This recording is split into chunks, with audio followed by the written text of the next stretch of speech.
¿Y por qué esta formación respecto a la Eucaristía y la adoración? Porque allí está sustentada nuestra fe. La Eucaristía es la fuente y la cumbre de donde brota la vida del cristiano, la Eucaristía. Eso es lo que a nosotros nos sostiene. Ese es el alimento nuestro.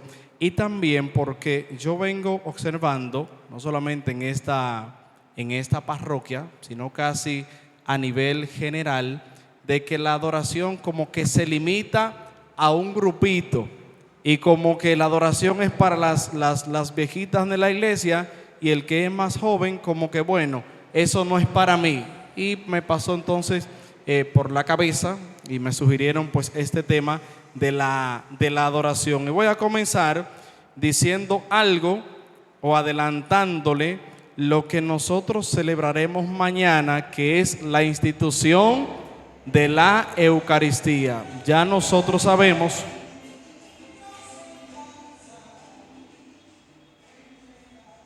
Dios mío, ya nosotros sabemos cuándo fue la institución de la Santa Eucaristía, que fue en la última cena. El Señor que usó aquellas palabras: esto es mi cuerpo, hagan esto en conmemoración mía. Allí, con estas palabras que ya nosotros conocemos, se instituye el sacramento de la Santa Eucaristía.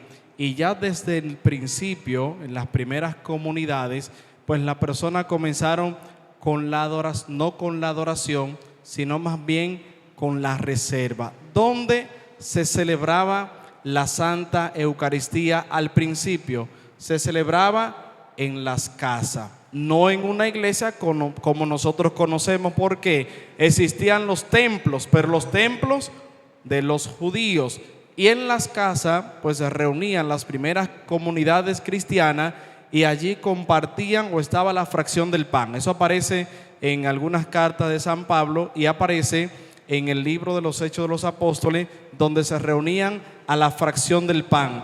Y la gente, para darle la comunión a los enfermos y a los moribundos, pues la guardaban, la llevaban encima.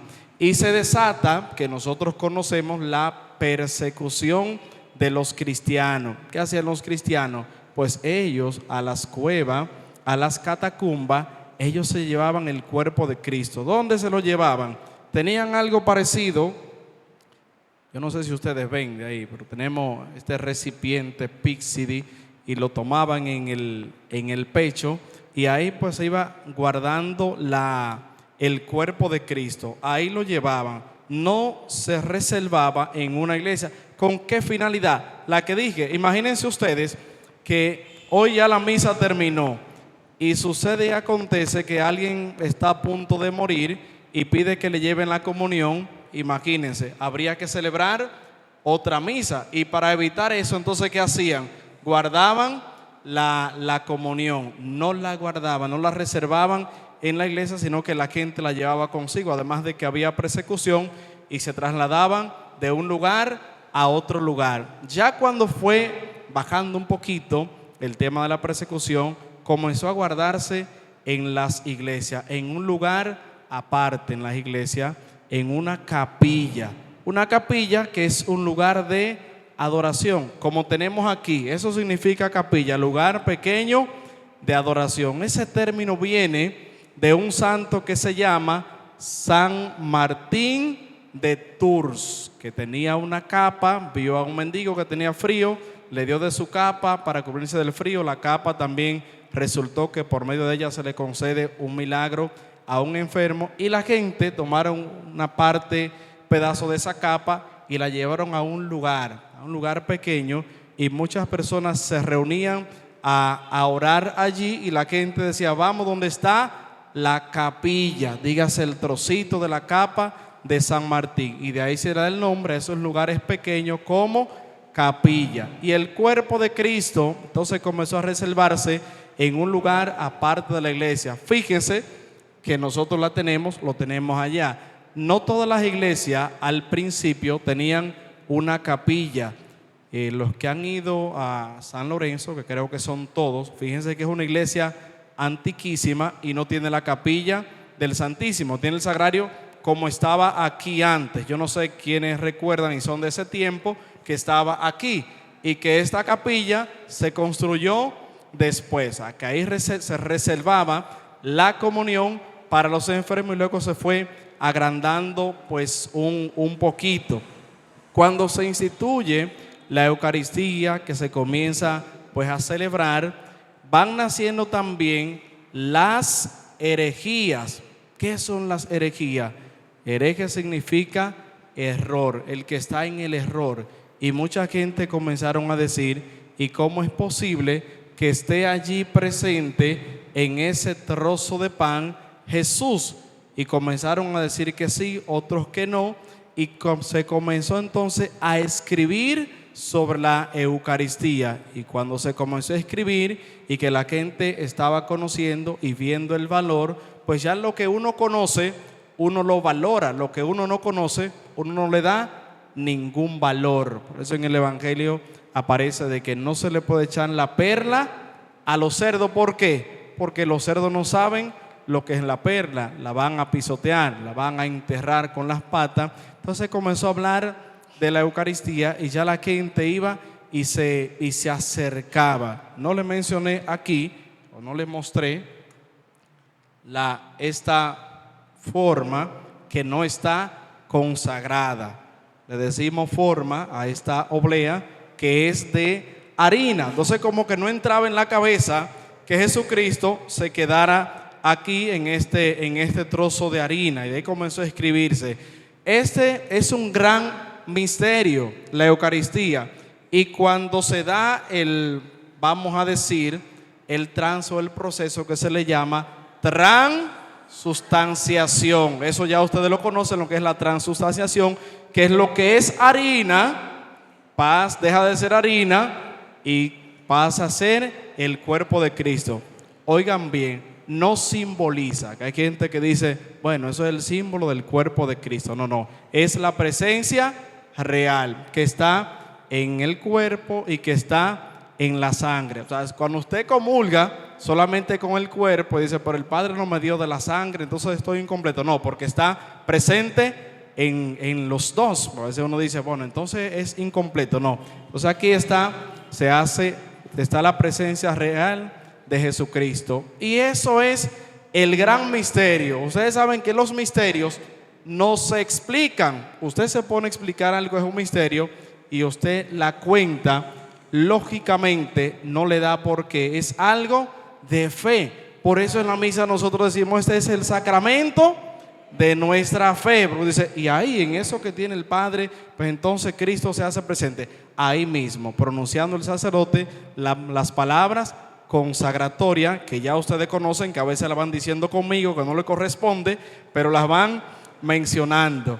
Y hay unas palabras que el sacerdote se inclina un poquito, que son las palabras que dicen los sabios y entendidos, que son textualmente pronunciadas por Jesucristo. Eso es mi cuerpo, hagan esto en memoria mía. Y ahí pues ya nosotros conocemos lo que es la Santa Eucaristía, un adelanto de lo que mañana pues nosotros también celebraremos, la institución de la Santa Eucaristía. Ya le dije cómo los primeros cristianos comenzaron a trasladar, a transportar el cuerpo de Cristo, y que luego se comenzó a guardar en las iglesias con la finalidad, y se le llama reserva, con la finalidad de los enfermos y de los moribundos. Hay una fiesta solemne que nosotros conocemos, instituida por el Papa Urbano IV, año 1264, si la memoria no me falla. Y cuando se instituye esta fiesta, que se le va dando más valor todavía al cuerpo de Cristo, comenzó la adoración pública. Ya la gente iba y donde encontraba al Señor, que estaba reservado en un copón. Y luego van surgiendo esto, que lo traje aquí para que entendamos y veamos bien, que se llama custodia. Se llama este instrumento que ustedes ven aquí, o este objeto religioso, se llama custodia, que viene ahí del latín, y que es mostrar. Fíjense que aquí no está no tiene algo que usted no pueda ver, sino algo que usted pueda ver. Tiene un cristal, y comenzó la adoración pública en la iglesia. Y hay un santo llamado Santo Tomás de Aquino, al cual se le pide la composición de algunos himnos, una estructura de cómo debe ser la adoración. La adoración que se ha escrito mucho sobre ella. Yo le decía que no le iba a decir algo nuevo y que le iba a dar un pequeñito resumen. Si usted entra a internet va a encontrar mucha información, pero lo que a nosotros nos interesa es lo esencial. Ya saben lo que es la Eucaristía, el origen, y nosotros entonces vamos a ver qué nos dice el Catecismo de la Iglesia Católica sobre la adoración. Ya sabemos a quién adoramos: a Jesús, que no se desentendió de nosotros, sino que se quedó en la hostia consagrada, y por eso dijo: hagan esto en memoria mía. Y que cada vez que nosotros vamos a la misa es como nosotros ir a la última cena, ir al Calvario, y ahí nosotros recordamos ese momento. Es la herencia que el Señor nos dejó a nosotros. Quiere decir que no estamos solos. A veces nosotros entendemos que el Señor se desentendió de nosotros. No, cuando usted va a la Santa Eucaristía, allí se encuentra con el Señor. Esa Eucaristía que comenzó a adorarse. Dice el Catecismo de la Iglesia Católica: la adoración es el primer acto de la virtud de la religión. Adorar a Dios es reconocerle como Dios, como creador y salvador, Señor y dueño de todo lo que existe, como amor infinito y misericordioso. Pues la adoración no es más que nosotros reconocer nuestra humildad, nuestra pequeñez, o que no somos nada y que Dios es todo. Eso es la adoración, reconocer la grandeza de Dios. Eso es adorar según el Catecismo de la Iglesia Católica. Ahora bien, ya que nosotros sabemos lo que es adorar, y que cuando alguien está hablando muchas cosas de alguien, uno dice: pero ¿qué es lo que tanto alaban y adoran a fulano? Porque se está diciendo cosas positivas del Señor. Ya nosotros sabemos lo que es la adoración, que es también un estilo de oración. Y uno se pregunta: Padre, y cuando yo estoy ya en la adoración, el Santísimo, ¿qué es lo que yo voy a hacer allí? Hay mucha gente que lo sabe, hay mucha gente que están comenzando en la iglesia y no saben qué van a hacer. Entonces yo lo voy a ir leyendo. Por eso le dije que le traía unas hojitas, pero ya uno no retiene igual, y le iré leyendo. Lo primero es la preparación interior. A veces uno viene con muchas cosas en la cabeza que dejó en la casa, que dejó en el trabajo, y eso quizás no le permite concentrarse de la misma manera. Y está la preparación interior: llegar con el corazón dispuesto, reconociendo la presencia real de Cristo. Eso es lo primero, que usted tenga eso bien claro, porque si no usted va a perder su tiempo, decir: pero yo voy para allá, pero yo no creo mucho que el Señor esté allí. Además, cuando nosotros nos encontremos frente a Jesús Eucarístico o Jesús Eucaristía, nosotros también podemos usar las diferentes oraciones tradicionales, la jaculatoria. Ustedes saben lo que es eso, ¿verdad que sí? ¿Saben lo que es eso, la jaculatoria? Que son unas oraciones que están hechas. Por ejemplo, Jesús manso y humilde de corazón. Eso es una jaculatoria. Recuérdenme otra, ustedes lo más. Jesús, hijo de David. ¿Y qué otra cosa? Sagrado Corazón de Jesús. Otra más. Jesús manso y humilde de corazón.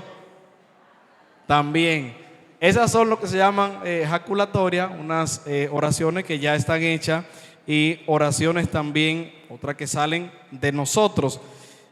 Las canciones y la alabanza. Y aquí nosotros tenemos que aprender a diferenciar que la adoración no es un concierto, no es que no se canta. Hay gente que han dicho por ahí que al Padre no le gusta que cante. No, el Padre nunca dijo eso. El Padre dijo que la adoración no es un concierto. Imagínese usted que venga a la adoración y usted quiera un momentico de silencio, pero las canciones nunca se detienen, como que usted no va a lograr hacer ese silencio, como que usted no va a lograr como concentrarse para pedirle a Dios lo que usted desea pedirle. ¿Por qué? Porque fue totalmente un concierto. No es que las canciones sean malas, está bien, pero en un momento determinado. No que uno vaya a una adoración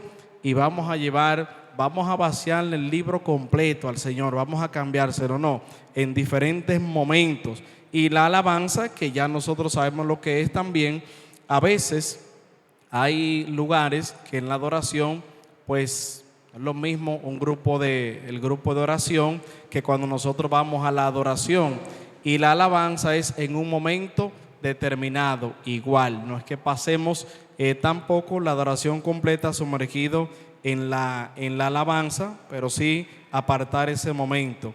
Las peticiones sinceras, donde se presentan las necesidades, la nuestra, la de nuestros seres queridos, las del mundo.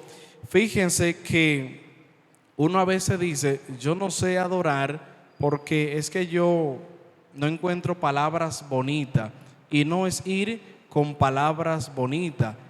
Cuando uno le presenta al Señor, o vamos a poner el ejemplo con una persona, y usted le va a decir cómo usted se siente, usted no se pone a rebuscar palabras, sino que usted le dice cómo usted se siente. Y no es ir solamente, que en eso somos expertos, cuando nos pasa algo malo, y hay personas que se lo recomiendan cuando alguien está pasando por un mal momento. Coge para la iglesia que hay adoración para que salga de esa situación.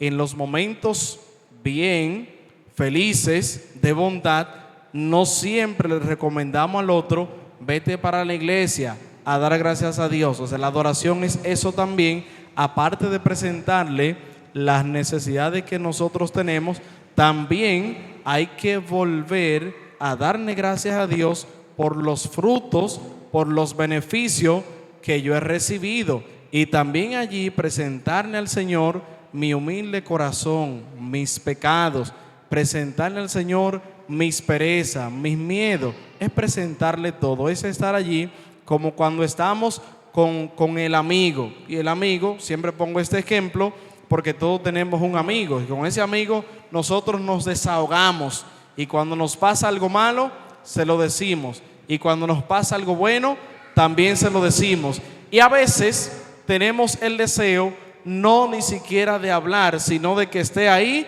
con nosotros ese amigo acompañando, y eso también es parte de la adoración. O como aquel que está enamorado. El que está enamorado dice muchísimas palabras, dice lo que es y también lo que no es, pero llega un momento en que ya las palabras sobran y dice, es que yo me siento tan bien, yo me siento tan cómodo, no estamos hablando, pero me siento bien en tu compañía, me siento bien contigo. Y eso es también pues parte de la adoración, la recitación de los salmos que resaltaba ahorita, pues las laudes. Nosotros tomar también la Biblia u otro libro de oración, nosotros meditar los salmos u otra lectura espiritual. Igual podemos tomar un evangelio. El Santo Rosario, que muchas veces han preguntado, padre, ¿y se puede rezar el rosario en la adoración? Pasaría lo mismo que el tema de las canciones. No es que esté mal, pero de manera personal usted puede rezar el rosario. Imagínense ustedes que alguien venga a la adoración a un momento de silencio u otro tipo de oración, pero se encuentra con el rosario. No es lo mismo. ¿Por qué? Porque ya la mente está en el rosario. Usted quiere presentarle otra cosa al Señor, pero está el tema del rosario. Entonces, a menos que haya una hora determinada que se diga, bueno, a las 3 o a las 4 o en tal momento, nosotros rezamos el rosario delante de Jesús sacramentado. Pero imagínense ustedes que la adoración, que es el día completo, y que en el día completo introduzcamos 3 rosarios, van a decir, oye, pero yo no tuve un espacio de silencio, yo no tuve un espacio de meditación, porque siempre fue el rezo del rosario. Ahora bien, también de manera personal, en silencio, usted puede introducir el rezo del Santo Rosario. Importantísimo el valor del silencio. El silencio en la adoración no es vacío, sino plenitud. En el silencio, es el silencio, el espacio sagrado donde Cristo puede hablar a nuestro corazón sin distracciones. En el silencio aprendemos a escuchar la voz suave de Dios y delicada del Espíritu Santo. El silencio permite escuchar la voz profunda de Dios, calma las inquietudes y preocupaciones, crea espacio para la reflexión y la oración contemplativa, fortalece la presencia de Cristo en nuestro interior. Importante el tema del silencio en la adoración. Siempre que nosotros vamos, no es que siempre hay que decirle algo al Señor, nos quedamos ahí y le contemplamos, y en ese espacio de contemplación el Señor nos habla. Y uno diría, ¿cómo el Señor me habla a mí? Pues yo como que nunca he escuchado la voz del Señor. Pues usted se queda tranquilito y le dice, Señor, yo te abro mi corazón. Y a veces uno dice, uno tiene un proyecto o algo que no sabe cómo va a comenzar, por dónde va a comenzar, o tiene algo que no tiene ni pie ni cabeza. Y estando en silencio, en contemplación, en ese momento a usted le llega una idea y usted dice, bueno, ya yo lo encontré la solución, porque usted estando en silencio delante del Señor, ¿qué hizo el Señor? Le habló, y no le va a hablar como esa voz, imagínese viendo una película, una voz que viene desde las alturas. No, el Señor en el interior nos habla, nos da el conocimiento, nos da la sabiduría. Es algo interior, es algo espiritual. La importancia y beneficios espirituales de la adoración. Ya nosotros sabemos que Jesús está allí, ya se nos ha dicho qué nosotros hacer cuando vamos a la iglesia y el Señor está allí. Pero ahora la pregunta es, Padre, ¿y qué gano yo con ponerme delante de la presencia de Jesús? ¿Cuáles son los beneficios que el Señor a mí me ofrece? Fíjese que de nosotros Dios no necesita nada. Nosotros somos lo que sí necesitamos de Dios. Entonces, uno de los beneficios es la comunión profunda. Igual siempre pongo el ejemplo con las amistades nuestras. En la medida que le buscamos y que estamos con esa persona, ¿qué pasa con los vínculos? Que se van fortaleciendo, la comunión. Cuando estamos nosotros en la adoración o siempre asistimos, pues también se entabla o se da una comunión profunda. La adoración nos permite estar en presencia real de Cristo, fortaleciendo nuestra relación personal con Él. Cuando esa relación se va perdiendo, es ahí cuando la gente dice, es que yo como que no tengo deseo de ir a la iglesia, como que yo no siento lo mismo, o que yo siento quizás que la misa es lo mismo, y eso se da cuando la relación se va perdiendo. Y cuando se pierde la relación, ya le ponía el ejemplo con Judas, que se perdió la relación, y que hizo Judas, que terminó vendiendo a Jesús. Ese no me interesa, denme lo que cuesta un esclavo, y lo vendió. ¿Por qué? ¿Qué pasó con la relación? Que Judas se paró de la mesa y dijo, ya, rompí con esas personas. Cuando no se da esa relación con el Señor, es lo mismo que pararse de la mesa, y uno dice, no quiero ir a misa el domingo, y eso se perdió. Ya yo no voy por ahí porque el vínculo se fue rompiendo. La paz interior también es otro beneficio importante de la adoración. En el silencio eucarístico encontramos consuelo, sanación, renovación de nuestras fuerzas espirituales, la conversión continua, La mirada de Cristo transforma nuestros corazones, iluminando nuestros caminos y renovando nuestras vidas. Y sé que cuando Jesús pasó, que vio a Mateo, él le miró y le dijo: ven y sígueme. Y este hombre, ¿qué hizo? Le siguió. Y esto le cambió el corazón. Hubo una conversión. Con Zaqueo, ¿qué hizo el Señor? Lo mismo, baja del árbol y este hombre se convirtió, cambió. Lo que quiere decir que en la adoración también es el espacio de la conversión, donde nosotros vamos cambiando. Ya para terminar, que le dije que eran 20 minutos y me pasé, algunas recomendaciones pastorales que nosotros tenemos que hacer como iglesia, como cristianos bautizados, y es establecer una rutina, intentar visitar a Jesús en el Santísimo al menos una vez por semana. Aquí lo exponemos los jueves. La constancia es más valiosa que la duración. O sea, usted puede venir toda la semana y aunque dure 10 minutos, pero vino.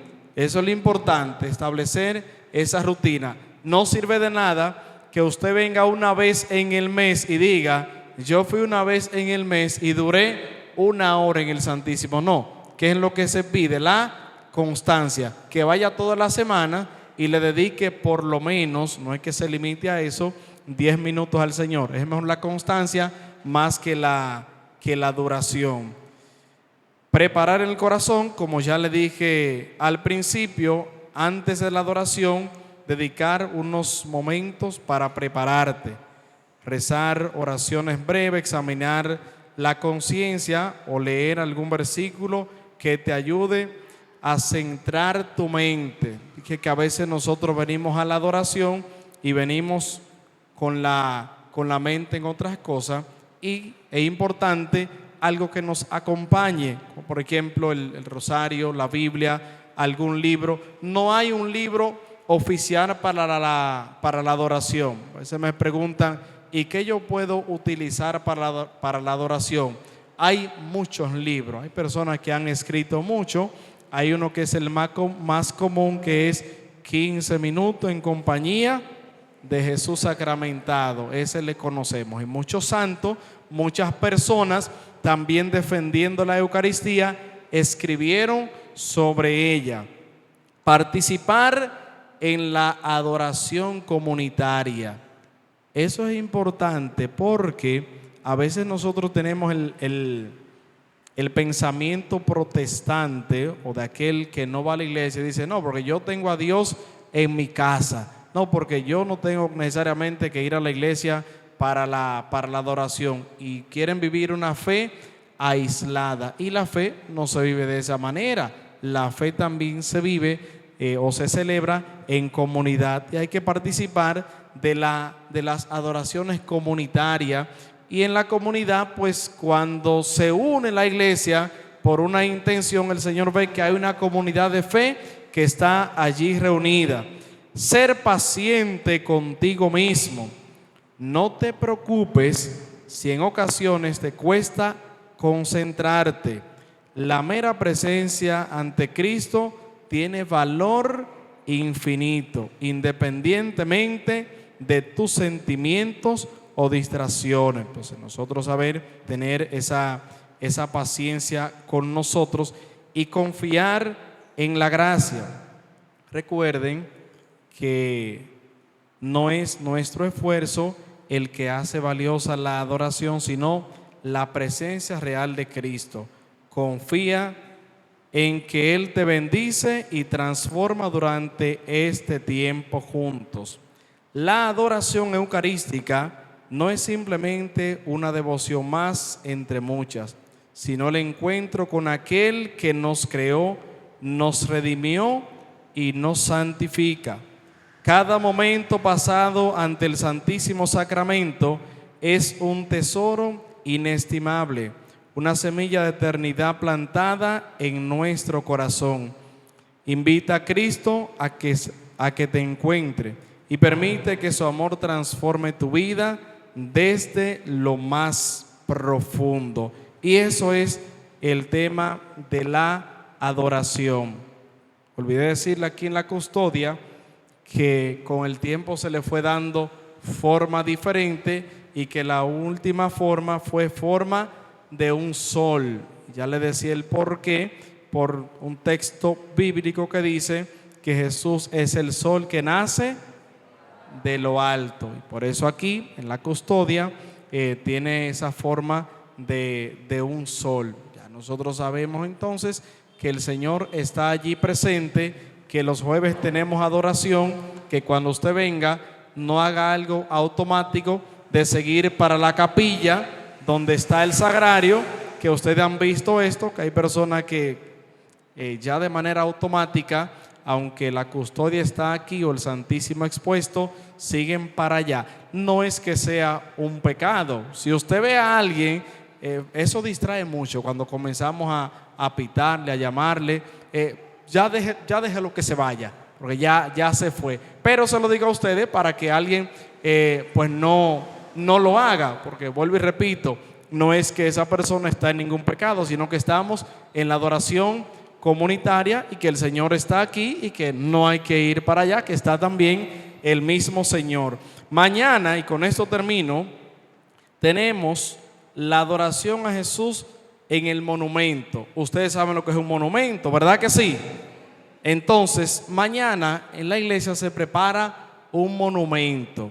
En ese monumento allí se coloca el cuerpo de Cristo, se exalta. Ya no la custodia, sino el copón con la comunión o con la reserva, que es con la que nosotros comulgamos el Viernes Santo, porque el Viernes Santo es el único día en el año que no tenemos misa. ¿Por qué? Porque es el día en que Jesús muere, y cuando nosotros celebramos la misa, celebramos la muerte y la resurrección. Entonces el viernes todavía no ha resucitado. Entonces nosotros, ¿qué comulgamos? La comunión, que es consagrada en el día jueves, y se lleva a un monumento. Ese monumento que va haciendo referencia al lugar donde salió Jesús después de cenar, que ustedes saben, ¿verdad que sí? A Getsemaní, y allí el Señor lloró, allí el Señor estaba angustiado por el momento que le esperaba, y la iglesia comenzó con esa práctica de acompañar a Jesús en su agonía, y de ahí nace la práctica de hacer el monumento. Hay otra práctica que es visitar varias iglesias o varios monumentos, 7 monumentos o 7 iglesias.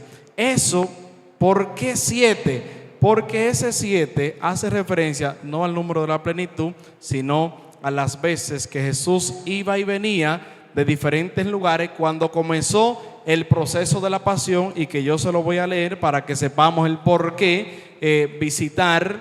Hay personas que lo hacen. Si ustedes se fijan, han visto que aquí llegan gente de otro lugar y como que están y de repente se van, porque van haciendo esa práctica de visitar 7 iglesias. Menciono la primera visita o primera iglesia, o podríamos decir la estación de Jesús. En la primera iglesia o en primer monumento que usted vaya, se recuerda el trayecto de Jesús desde el cenáculo donde celebró la última cena con sus discípulos hasta el huerto de Getsemaní, que fue lo que ya mencioné, donde oró y sudó sangre. La segunda iglesia o segunda visita se medita sobre el paso desde el huerto de Getsemaní hasta la casa de Anás, el sumo sacerdote, donde fue interrogado por y recibió una bofetada. Eso lo hemos escuchado en el Evangelio de la lectura de la Pasión. La tercera iglesia. En la tercera estación, la oración se centra en el recorrido de Jesús hasta la casa de Caifás, lugar donde recibió escupitajos, insultos y sufrió dolores durante toda la noche. Cuarta iglesia. El centro de la reflexión para el cuarto templo es la primera comparecencia de Jesús ante Pilato. Eso lo hemos escuchado en los Vía Crucis. Jesús comparece ante Pilato, el gobernador romano de la región. Allí Cristo fue acusado por los judíos que levantaron falso testimonio contra él. La quinta iglesia, o quinta parada, o quinto monumento, en esta quinta parada se acompaña al Señor en su comparecencia ante el rey Herodes, quien junto con sus guardias también lo injuriaba. Sexta iglesia, en la sexta estación se medita sobre la segunda comparecencia ante Poncio Pilato. Allí Jesús fue coronado con espinas y condenado a muerte. Y la séptima iglesia, en el último templo, recordando el recorrido de Cristo desde la casa de Pilato hasta el monte Calvario, llevando la cruz a cuestas, su muerte y su paso al sepulcro donde resucitará al tercer día. Entonces nosotros mañana pues también haremos el monumento, y en ese monumento vamos a acompañar a Jesús. Por eso quise iniciar mencionando la importancia de la Santa Eucaristía, porque a veces nosotros no le damos como la importancia. Decimos, bueno, como terminó la misa, fíjense que siempre hay un grupo de gente que se van, o gente que no soportan más o no aguantan más de 5 minutos y luego se van. Y por eso es importante en este tiempo que nosotros sepamos que el Señor, vuelvo y repito, no simboliza, sino que está real en la Santísima Eucaristía. No es un símbolo, sino presencia real. Y que el Señor se nos muestra para nosotros adorarle, para nosotros contemplarle, para estar allí con el Señor, aunque no tengamos nada que decirle, como estaba María. Recuerden que Marta andaba inquieta. ¿Y cómo estaba María? María estaba a los pies del Señor. Y la adoración también es eso. Por si uno dice, bueno, ¿y ahora qué le digo al Señor? Si ya yo le dije todas mis necesidades, pues también recuerde pedirle perdón, recuerde contemplarle. Y por eso le ponía el ejemplo de estar con el amigo. A veces estamos en casa de un amigo y como que las palabras se terminan, pero uno se siente bien allí acompañando al amigo o acompañando al enamorado. Estamos allí sentados, no estamos diciendo nada, pero nos sentimos bien. Y sobre todo se valora esa visita cuando no hay deseo de que, wow, fulano estaba trabajando, estaba cansado y aún así vino a visitarme. Y uno valora ese esfuerzo. Lo mismo pasa con el Señor. El Señor, aunque usted llegue cansado y por el cansancio quizás se distrae un poquito, pero el Señor valora esto de que usted hizo un esfuerzo. Y si usted va delante de Jesús sacramentado y no se le pararon los pelos, si usted no sintió ni frío ni calor, por eso no deje de creer que aún así el Señor está allí. Hay una santa que siempre iba al Santísimo, nunca sintió nada, pero siempre iba. ¿Qué tenía ella? La fe y la certeza de que el Señor estaba allí. Que nosotros también cada día, y eso se da en la repetición, en el encuentro con el Señor, la fe, porque a veces se nos apaga. Y eso vamos a decir que es hasta natural. Los discípulos le dijeron a Jesús, nosotros creemos, pero aumentanos la fe. ¿A quién se lo pidieron? A Jesús, no se lo pidieron a otro. Entonces, si nosotros tenemos nuestras dudas, que no nos alejemos de la iglesia. Al contrario, vaya y preséntese delante del Señor. Señor, mira, yo tengo como una duda de si tú estás allí. Yo tengo una duda de fe y quiero que tú me quites esta duda. Yo quiero que tú aumentes mi fe. ¿Y qué va a hacer el Señor? Es el que aumenta la fe. Si nos alejamos, la fe sigue bajando. Con el Señor, la fe se fortalece. Que el Señor les bendiga. ¿Alguien tiene alguna pregunta? Que creo que no. Creo que se entendió, ¿verdad que sí? Fue simplemente pues pequeñito resumen. El tema Eucaristía es amplísimo. Hay mucha gente que han escrito, muchos santos sobre ella. El tema de la adoración, amplísimo también. Mucha gente ha escrito sobre ella. pero me fui a lo básico, a lo que nosotros tenemos que cumplir. El Señor esté con ustedes. Y la bendición de Dios Todopoderoso, Padre, Hijo y Espíritu Santo, descienda sobre cada uno de ustedes y le acompañe siempre. Buenas noches y buen provecho. Mañana a las 7 de la mañana con el rosario en la mano. Así que no se queden. La Semana Santa no es para dormir, sino para rezar.